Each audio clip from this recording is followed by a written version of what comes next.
The first approach is the Henry approach on the volar side of the radius. We shall now take a closer look at this area and give a brief outline of its anatomy.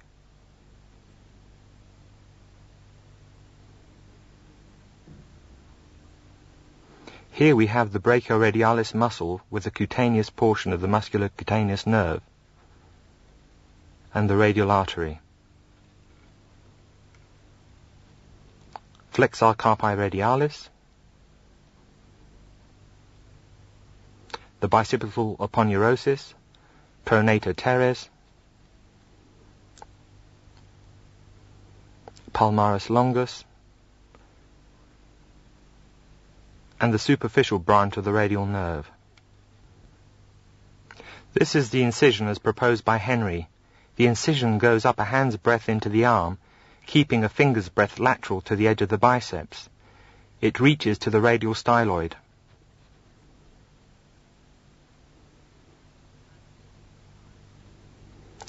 The fascia is incised along the medial border of the brachioradialis muscle.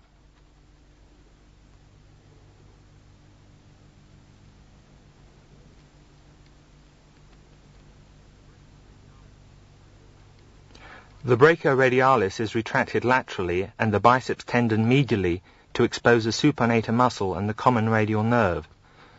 At the point now being indicated lies the recurrent radial artery. It curves laterally around the biceps tendon and must be divided in order to mobilize the wad of 3 long muscles which flanks the outer face of the forearm. The extensor carpi radialis longus is now retracted laterally together with the superficial branch of the radial nerve. The deep branch of the radial nerve can be seen penetrating the supinator muscle.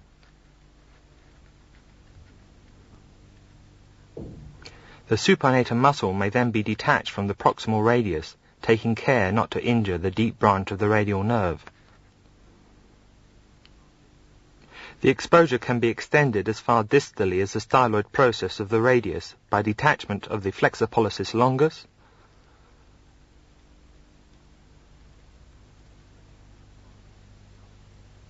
the flexor digitorum superficialis, and the pronator teres muscles, thereby giving access to the entire shaft of the radius.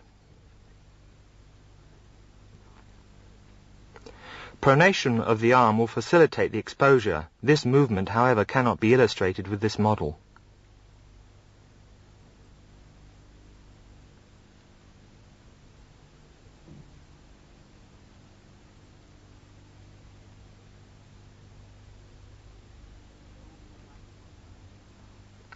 The dorsal lateral approach to the arm. First, a brief look at the anatomy. Here we have the extensor digitorum communis, and here the mobile wad of Henry, consisting of the brachioradialis and the extensor radialis longus and brevis.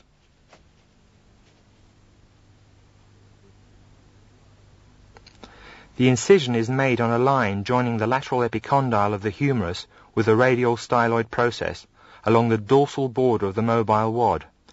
Beware of injury to the superficial branch of the radial nerve, which emerges between the brachioradialis and the extensor carpi radialis longus. A split is now made in the intramuscular septum between the mobile wad and the extensor digitorum communis up to the lateral epicondyle of the humerus.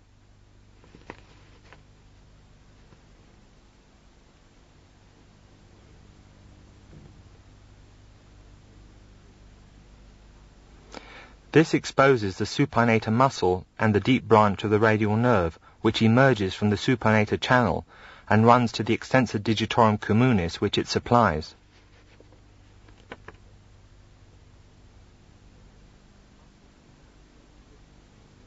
The muscle and nerve may be lifted from the radius, allowing a plate to be inserted in a distal to proximal direction beneath the supinator muscle and the deep branch of the radial nerve.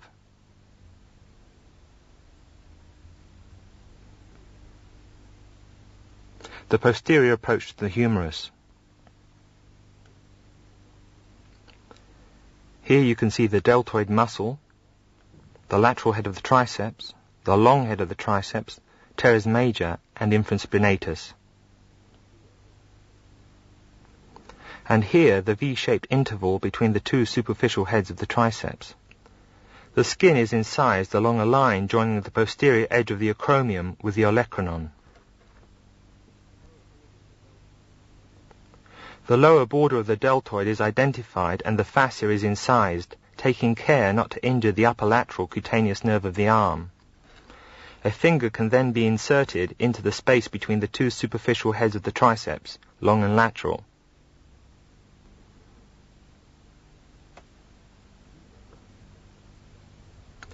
These are bluntly separated down to the aponeurosis.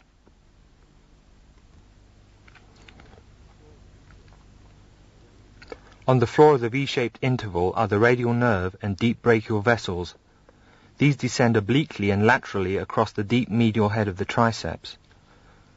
The medial head of the triceps must then be detached.